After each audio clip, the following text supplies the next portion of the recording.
اعوذ باللہ من الشیطان الرجیم، بسم اللہ الرحمن الرحیم۔ تم دنیا اور آخرت میں میرے بھائی ہو۔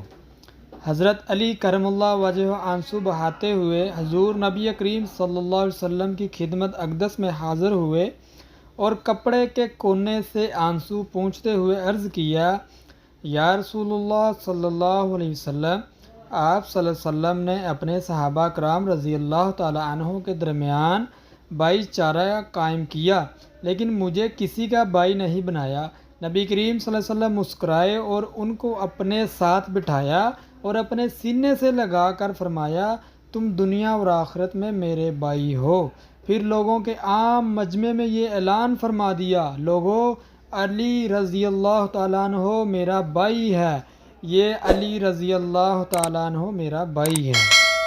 سبحان اللہ۔